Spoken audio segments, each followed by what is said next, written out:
You're listening to episode 2 of my conversation with Reverend Dr. Jason Barnhart. If you missed part 1, go back last week and you'll check that out. Jason talks about friendship, calling, charting your life, and how theology impacts what you think about your job and your career and your vocation. You don't want to miss episode 1. If you're checking this one out, go on back and check it out.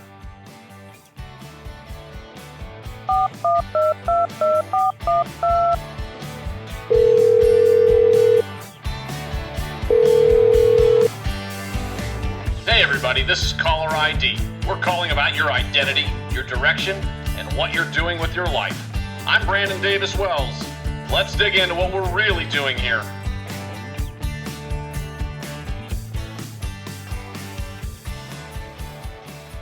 And when I think of the legacy folks that I've had in my life, they often weren't the ones who are publishing like crazy. The Don Reinhardts and folks like yes, that. You know, and these are ones who said, I committed to a place and I went deep with students.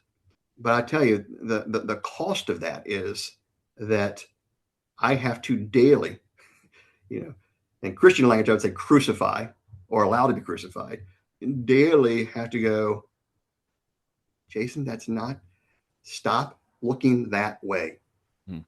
That's not why you're here. And by the way, doesn't mean those who feel called that way are bad. It takes a village to be able to do this. This is your contribution that you bring here, and be reminded again of those values. Can I tell a quick story real quick? Yeah, please. So many years ago, we were living inside the city limits here, and Brandon, the Freer Field that we have, and at this time, there was no walking path through Freer Field. Now there's a nice little paved path and everything. And every Christmas, the mayor thinks that we need to have lots of lights and fireworks. But, we won't.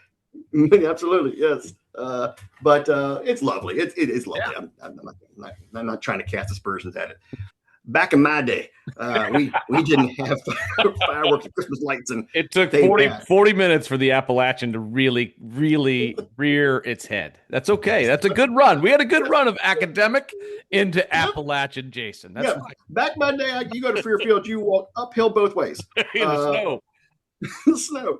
With nothing but Wonder Bread bags on your feet. But anyway, so we were driving by the woods there one day, and I felt like this weird kind of like twinge. And those who don't have faith listening to this, I get it. This is going to sound weird, okay? And there's no other way I can describe it, okay? But there's also part of it that's just deeply mystical as well. Mm-hmm. And so we drove by, and as we're driving home, I told Allison, I need to go into the woods.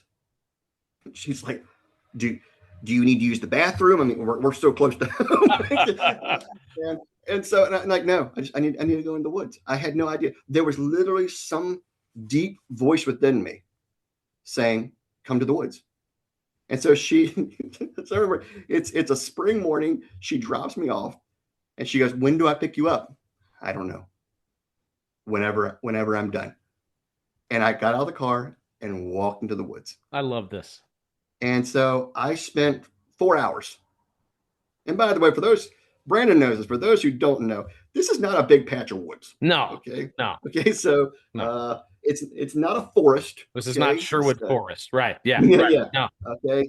It's like, a small group of pine trees said, you know what, let's gather. And so, I'm walking through this and I had all kinds of, various experiences while I was in the woods that I won't go into detail about.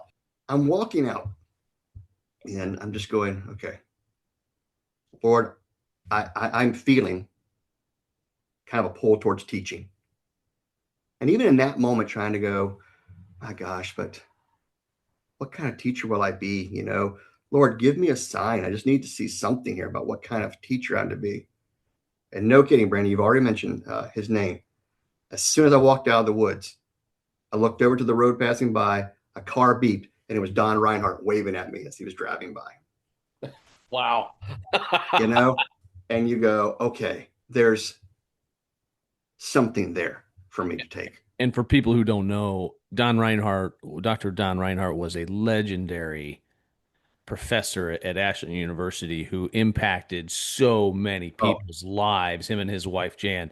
And Don was, I mean, he was at almost all of our weddings, and like he was very impactful on my wife's faith, which then became impactful on my, like this huge ripple effect on the community that has spread outside of Ashland, and that's a legacy. When I talk about calling, this is where I think, and first of all, I should qualify what I said about Ashland's, Life Center, career, whatever it's called, the center based on Life Center, life calling and career. Career Center for Life Calling. Sure. There you go. Thank you. Yeah. Is they're not alone in this. Is that most colleges, if they talk about calling, it's so intimately tied to career. Career is the expression of a calling. Your calling should be something that takes up your entire life. You need the amount of time you have to be able to fulfill the calling. A lot of times what I find is people aren't thinking big enough when they think about their calling. They're thinking too narrow. Because calling is not just the job. Calling is, what kind of dad am I going to be? What kind of human being am I going to be? All kinds of stuff. What kind of husband am I going to be? Listening to your life, want to add is not just navel gazing. Okay. Friendship kind of pulls out of that, but it's also a matter of thinking through what kind of people do you gravitate towards when you think of those, who are older than you, who are people that you go, my goodness gracious, there's just something about them. This is a great question, right? This is a great comment because, for example, so this morning I'm driving to work to drop off my son at school. And out of the blue, I get a phone call from a former teacher of mine from high school who I coached with briefly as well, who called me to say, hey, I listened to your first podcast. It was great. It's so good. I just wanted to encourage you. I was like, whoa, makes me emotional now thinking that, right? Because this guy's so full of joy, and we're going to have him on the show at some point as well, Dave Piper, who just was so full of joy and constantly encouraging. And he's one of those people that, like you say about Dr. Reinhardt, like that's the kind of person that I gravitate towards because I need that positivity because I know that I will bend towards doom and gloom Cleveland sports fan negative. so I need those people in my life. Like those are the people I gravitate towards. Which I'm going to say, by the way, I mean, if you are a Cleveland sports fan, which Brandon and I are, I do think there's a special dispensation of grace for us. Okay, because talk about chaos and darkness. Oh, we've dealt with Dante's 7 levels of hell for most of our life. That's pretty much there's purgatory, all of it. A few years back, I blog regularly. I have a blog, Brethren Contemplative, and I took a journey where I went through my K through 12 experience. What I did is I went year by year and identified a teacher that had an impact on me and what that was all about. It was easy when I was in elementary school because I only had one teacher. One room schoolhouse there in Virginia, right? Absolutely. Yep. Yeah. So, Appalachia. Every day before lunch, go out and chop wood and then slaughter the hog. But it was fascinating to go back and just think through and start to go, oh my goodness. First off, listening to your life helps give you profound joy and appreciation and gratitude. Because I was looking back, here are elementary school teachers who, I mean, they were in Grottoes, Virginia. Okay, it's not like they're okay. This is not some big city school. This is a podunk little town, and going, my goodness gracious, the impact that they had on me. That this many years down the road, I can still recall that. And it was fascinating because there were two teachers in particular, my first grade teacher and my fifth grade teacher, that somehow got a hold of the blog. And when I went back down to Virginia, I mean, here I am. When I was a first grader, I had a teacher named Mr. Keeler, Keeler. I couldn't say E. Yeah, I always said Mr. Killer. And he was always like, Keeler. I'm like, Killer. And so this weird experience of a little area to grab a beer in Virginia, I'm sitting with my first grade teacher having a beer with him. and we're talking about life. I get called to my 5th grade teacher, Mrs. Robinson, and Here's into her me. home. Yes. Mrs. Robinson. You walked me right into it. I'm realizing that my teacher names did not set me up well for Mr. Killer anything. and Mrs. Robinson. Right. Yeah.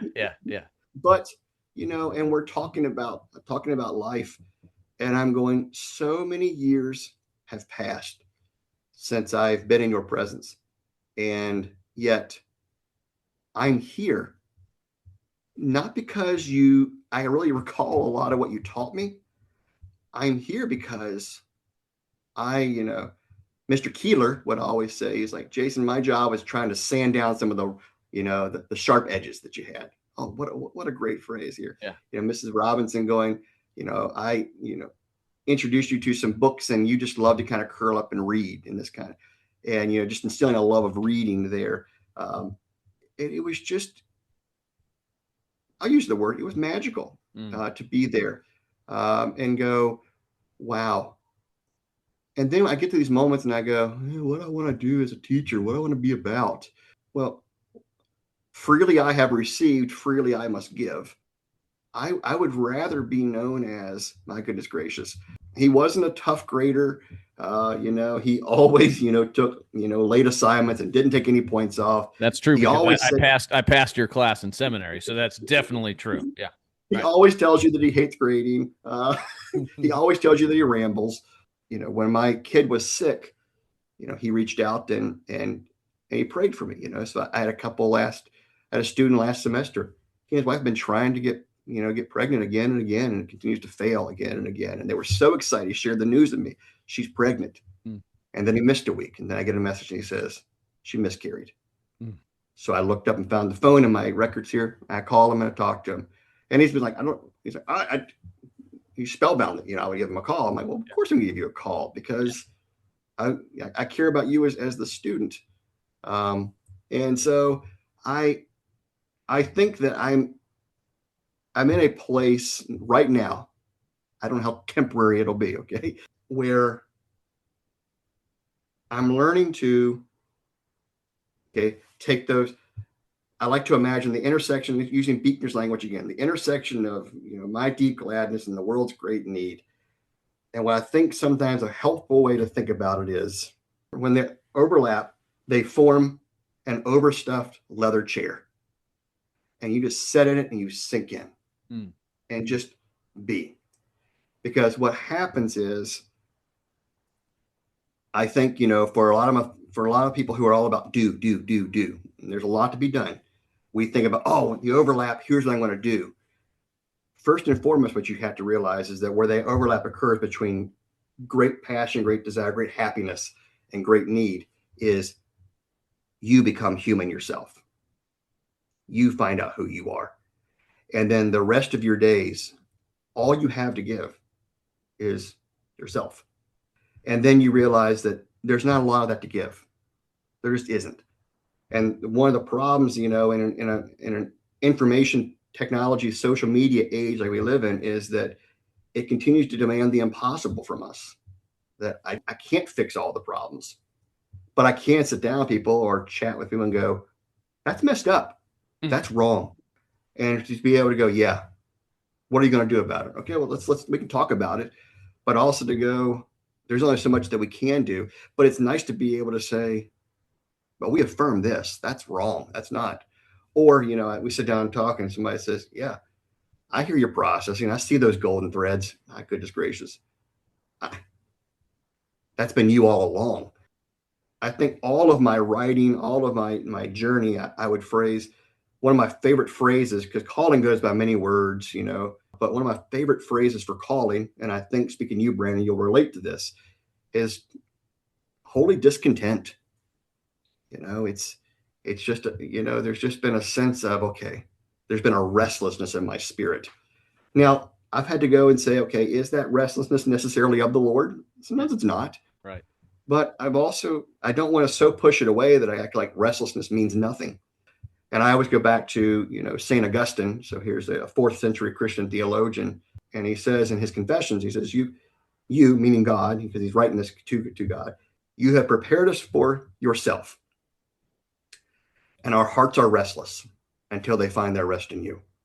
For me, as a Christian, an essential part of calling is listening to my life, but also through the power of community and the Spirit, listening to what does God say about your life? And that is so very difficult, because that is the journey of moving from silence. We think we want silence, where there's no noise, those kind of things. Well, we really want solitude. We want to be in the quiet, maybe with a close friend, maybe with the voice of God. Beautiful if they're both. And we have just a singular voice talking to us is what we long for. We rarely step into silence, because even for Christians that I meet, they're functional atheists who believe if I step into silence, there's nobody on the other side that's going to talk to me. And so I avoid it and I stay busy. That's a tragedy that even marks my own life.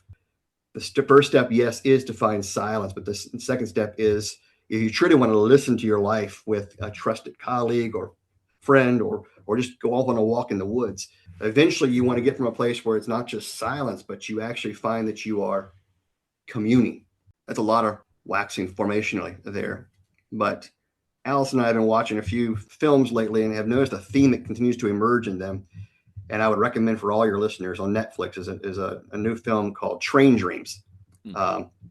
And I'm going to tell you, make sure that you have Kleenexes nearby, because this one is just, it is tragically beautiful, and I won't ruin the ending here, but the ending comes with, okay, here's a man who has experienced tragedy upon tragedy upon tragedy.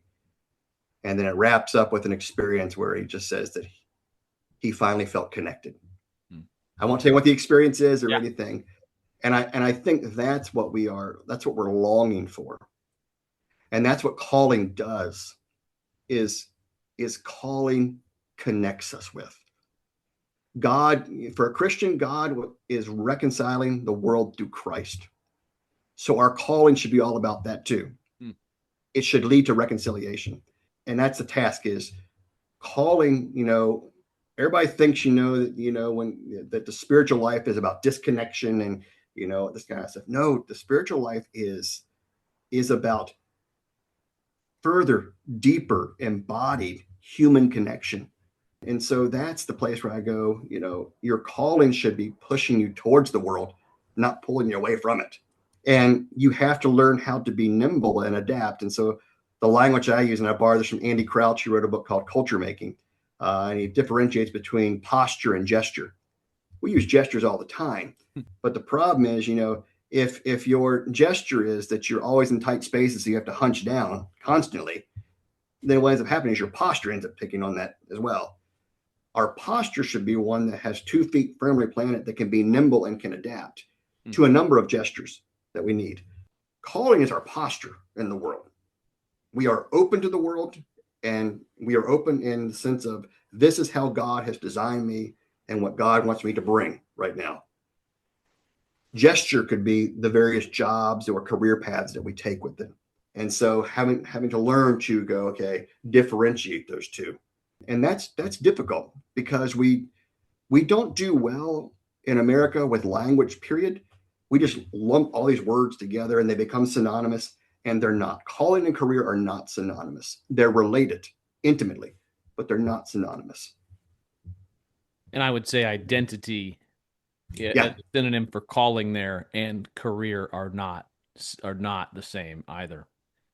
And actually, Brandon, I think the identity thing is a key point. It's been implicit in what I've said, but I want to make it explicit, because you're absolutely right. Identity is intimately tied here. And I think this is a part of the identity crisis, is that when you make calling and career synonymous, and then you lose your job, you end up losing yourself in the process. Losing the job's already hard as it is. And the time that I had to step away from a job that I didn't know I was going to go to, literally my head went to, well, if there's no other university chaplain job, I guess I'll flip burgers. And flipping burgers, thank God for those who do it. There's nothing wrong with that. Okay. I used that point to say, I hadn't really ever thought about how to translate skills Mm. differently, and it was just kind of this moment of going, oh my goodness gracious, what it just seemed like there were no options available to me. Calling could be able to say, and this is where, I give huge props to my wife in this season. She has been a champ because she is actually listening to her life and going, okay, maybe I can kind of lean into something else right now. And she'll tell you that she's scared by it. She doesn't want to fail, all these things. It's hard work. But yeah, and but she's leaning in. Look, if you would take 10 seconds and just share, rate, subscribe, follow, I would really appreciate it. It's how this podcast continues to grow, by word of mouth. What was your first job? I'm proud of this one. Because it's funny you say that, because this past week I talked to my boss because her husband just died. My first job was I was a bag boy at Twitty's IGA in Grottoes, Virginia. And so the Twitty family owned this IGA. And so there was Ann Saylor, and my thoughts go out to Ann and her family. Her husband Roger just passed away over the weekend. There was Mary Lou Twitty. Mary Lou passed away several years ago, and that was hard for me. Mary Lou was great because she actually closed the store the day after Dale Earnhardt died in that NASCAR accident. So I mean, you are in Virginia, and then the Intimidator. Yes, the matriarch of the family was this lady named Mildred Twitty, and so Mildred looked like the white Diana Ross who came in every night. That's an image, right? to count money. But my gosh, I love that job, and when I look back on it, I go, there was so much about what I'm looking for that was already there. I was with people. I was helping them. I was trying to be an encouragement to bring some joy to their life. I love the people that I work for, to the point that they still check in on me and I still check in on them, which was absolutely incredible. It no longer exists, because big chains like Food Lion and all that stuff kind of push them out. But easy, Jason, easy. But you just got your badge back. But easy, Rod. Yeah. But there was a sense of small town America. And it was a small mom and pop grocery store that, ended up kind of partnering with a chain that was IGA, and then went on to another chain after that. But it was one of those jobs of, hey, Twitty's doesn't have the best prices, but their service is great. And the meat is, always is the best in town. And it's things you start to look back and go, as we become old men, and go, there has been something that we've lost there. And I don't know how to stop the onward march of time, but I can look back and go, okay, Twitty doesn't exist anymore, but what things did I learn? What things did I love that are still relevant and applicable to me right now? So when you retire eventually, if you ever do, maybe you can go bag groceries at Hawkins. Yeah, I've thought about that. And one thing that Grottoes was great about is that I didn't live in a context in which in wintertime, the air literally hurts your skin. But I do see the old men there, and they pull those carts out and those kind of things. Last little section here with you is a word association. Mm-hmm. Success. Gosh. And is this one of those things where I have to be like, in theory, but a phrase or a word or something that comes to mind? I'll start over. Ready?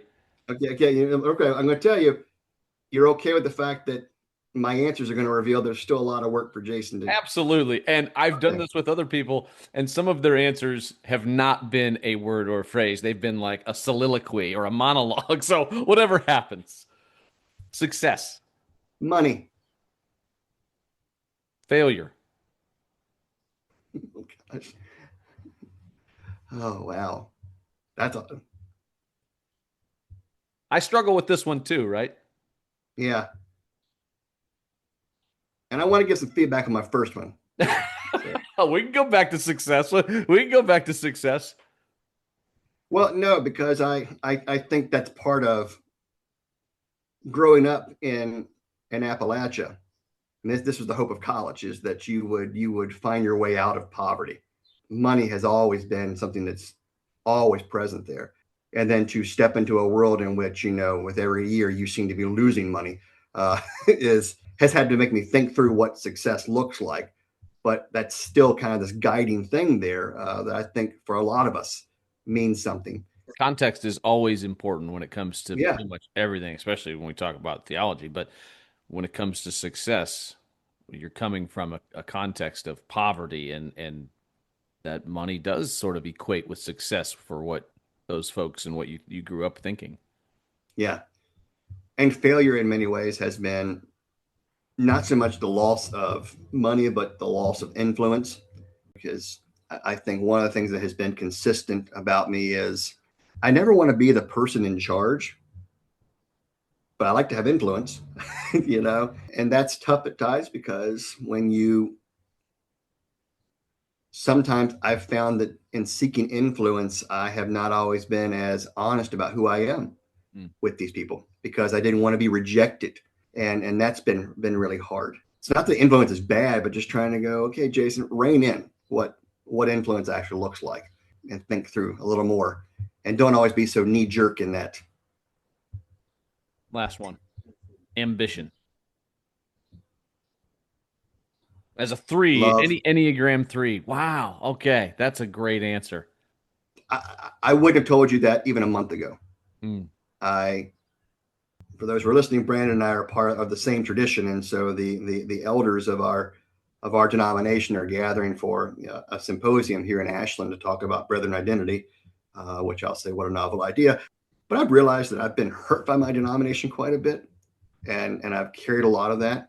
One of the things I've been praying has been a very basic prayer of Lord, fill me with joy, and Lord, let me share joy, and trying to go, this is who I am. And when I say love, it's love the Lord, obviously. But first and foremost, people would go, oh yeah, and then love your neighbor. I'm like, yeah, this may sound selfish, but I need to learn how to love myself a little bit. My self-talk is awful. And what I realized is that in my journey through the various jobs I've held, I have often interpreted things incorrectly. That the odd thing of all is that I blamed something or somebody or someone or something else for hurting me when really it was my perception of that thing that hurt me. So in many ways, I was hurting myself through the self-talk. And so trying to the best I can to be open, to be generous, to be hospitable. And I think even my darkest days, I want love to be there because number one, God is love. And number two, I've always been a person who's thought a lot about my death. Sounds like, so macabre, but at the same time, I've often thought about how do I want people to talk about me when I'm not alive anymore? And I've been at the bedside of people who have been dying, and we know this to be true. They never talk about, I wish I had more time to make more money or anything like this. They will always talk about, I wish I could have done this experience, or I wish that I could have spent more time with my kids or my grandkids or whatever. And so it's been kind of haunting for me that, okay, that's what I want. And so there is this kind of warring in me. I'd love to have more money. Who wouldn't? Okay. But, at the same time going, I don't want to be so caught up in that I'm absent to my kids, I'm absent to my wife. And some of this too is, as our kids, get to the age where they're graduating and they're going, and so it's like, okay, there's a new era coming. And so trying to figure out, okay, what does it look like for me to be present to them in those moments? I think love is an ambition of mine. And I like the word ambition, aspiration. Doesn't mean I'm going to succeed at it, but it's definitely on my mind a lot. Last question, and we're visiting with Jason Barnhart, the good Reverend Dr. Jason Barnhart. Well, before we get to the last question, when does the book come out? That's an excellent question, Brandon. I'm trying to give you a chance to promote your book, but if it's not coming anytime soon, okay. The hope will be early next year. We have to get through the writing phase of it. And that means we can have you on the show next year when it comes out. We can talk even more about friendship and identity. Well, and what the book does is it looks at, I won't go into the theological side for so just be more applicable to a larger kind of listening audience here. Thank you. But it examines historical friendships and the virtues that those signal towards what friendship really is, and that what physics is reminding us, which medieval thinkers seem to know well ahead of their time, is that there is a psychic, spiritual, mystical reality that occurs within a friendship. Because one of the virtues I think of friendship is that friendship is unitive. And in the West, which tends to be very behavioristic and very much, this world, we think, that idea that sort of like mingling can only occur through some sort of physical penetration. Sorry for the graphic language there. But what we realize is that psychically what friendship is, meaningful relationships are, is that there is a spiritual psychic penetration that's occurring. Literally, it's, our spaces. If you want to go very technical, think about the idea that there are electrons swirling that all of a sudden are kind of overlapping with somebody else. In the medieval world, they would call that co-inherence. And this is why when a friend dies, the other friendships seem to suffer, because in many ways, that friend made something possible with the gathering of friends that's no longer there. Or when, a spouse dies, we see that the surviving spouse will develop dementia-like symptoms. And what we realize from the psychology is that our closest relationships almost are like memory banks. We store things in people. And when they're gone, we can't access it anymore. And so we're disoriented. We don't know who we are, where we are. And so this is why in this whole journey, why friends are so important. And it's that unitive quality there, because part of our calling, part of our passion, all of this is that we look to our friends to, in a sense, kind of upload again of, okay, I saved my calling statement in you. Okay. So I need to access it again. Remind me, and to be able to have that. It really reminds me of, I've done a lot of coaching of athletic teams. I've been a musician in some bands. It reminds me of both of those, right? When somebody steps out of a team and all of a sudden that chemistry is different, whether it's on the basketball court, the football field, the baseball field, like all of a sudden that looks different, and everybody in those contexts is different. And it's the same thing as a musician in a band. The drummer leaves, the bass player, like somebody steps out, you got somebody filling in, and on all of a sudden it's like, well, this is different. I'm not the same person with this group as I was before. I think music is a great way to describe it. And, especially when you look at jazz, for example, that there just seems to be kind of this psychic connection that, especially when jazz starts to improvise a little bit, that, there's just kind of this connection that everybody seems to adapt accordingly. And jazz might be a good kind of language as we talk about calling, is just this sense of the music shifts. Okay. Life happens. It carries you. It's, it calls you to improvise. The set must go on. And I think there's just, a sense of that calling makes for profound connection, I would say, with God, with ourselves, with one another. And I would also add to that the created order. But, I'm going down a rambling path there. Well, thank you very much for joining us. I really appreciate it. Dr. Jason Barnhart, it's been a pleasure. Absolutely, Brandon. Thanks for having me. Thanks for listening to the Caller ID podcast. Please don't forget to like, share, and subscribe with all of your friends on all of your social media platforms. Thanks again. Signing off, Brandon Davis Wells.